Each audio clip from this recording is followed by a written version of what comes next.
তোমাদের পয়সা দিয়ে দেবো। আচ্ছা ঠিক আছে, ও পয়সা আমি দেবো, আমার ভাই বোন দেবে না, আমি দেবো। আমরা আমাদের পয়সার কোনো প্রয়োজন নেই, ঠিক আছে। আপনি যদি সেফটি মানে ফালতু লোক 2 টাকা এনো না, ফালতু লোক। আমি এই দেশে এত কষ্ট করে এসেছি কি বাংলাদেশে ফেরত দেওয়ার জন্য? জি না জি না। জানে না। আচ্ছা ঠিক আছে। আপনার বাড়ি মুন্সিগঞ্জ। নাম জিজ্ঞেস করেন। আমার নাম বিচারপতি শামসুদ্দিন চৌধুরী মানিক। বিচারপতি শামসুদ্দিন মানিক। মানিক কে? হাইকোর্টের যিনি কয়েকদিন আগে একটা উপস্থাপন করছো চ্যানেল আইসি। সেই মানিক কে? চ্যানেল আইসি। হ্যাঁ হ্যাঁ, সেই মানিক। নাম হলো বিচারপতি মানিক, বাড়ি মুন্সিগঞ্জ। আপনার পিতার নাম? পিতার নাম মরহুম আব্দুল হাকিম চৌধুরী। আব্দুল হাকিম চৌধুরী। গুড। জি। আপনি এই যে পালাইতেছেন কেন বলেন? ভয়ে পালাইতেছি। কার বইয়ে? আর প্রশাসনের ভয়ে। প্রশাসনের বইয়ে? ওই একটা মেয়ে বলছিলেন যে ইয়ের বাচ্চা দীপ্তি চৌধুরী, ওইটা আমি খবর চাইছি। নামটা আমি বলি আপনাকে।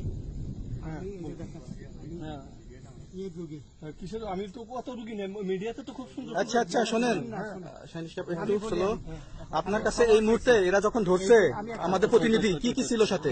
আমার সাথে কি কি ছিল এটা বলেন। আমার সাথে ছিল ব্রিটিশ পাসপোর্ট, বাংলা পাসপোর্ট, টাকা টাকা আর কয়টা ই কার্ড, ডেবিট কার্ড আর ই কার্ড, কি বলে?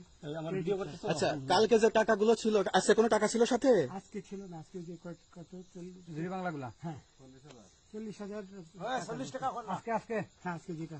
কয় টাকা ছিল? দেখেনি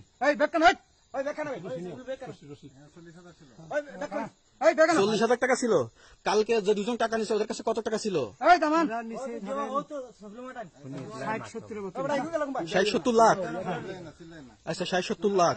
আচ্ছা নিয়ে গেছে। নৌকালাও সাথে নিয়ে নিছে?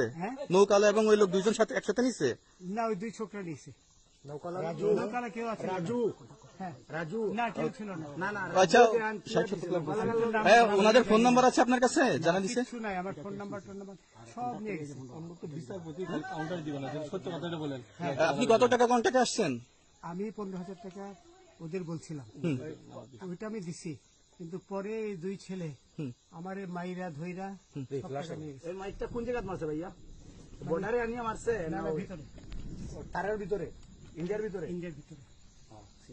আমরা তো ইয়ের নামে, আমাদের বাংলাদেশের অনেকের নামে আপনি অনেক অন্যায় করছেন, জুলুম করছেন, এটা সঠিক? আমি জুলুম করি নাই। আমি আচ্ছা, এগুলো আইন প্রক্রিয়ায় চলবে, এগুলো আমরা কিছু কথা বলতে পারি না। চলেন ভাই, হিসাবে বাকি যা জিজ্ঞাসা করার আমাদের ঊর্ধ্বতন জিজ্ঞাসা করবে, আমরা যাই এখন।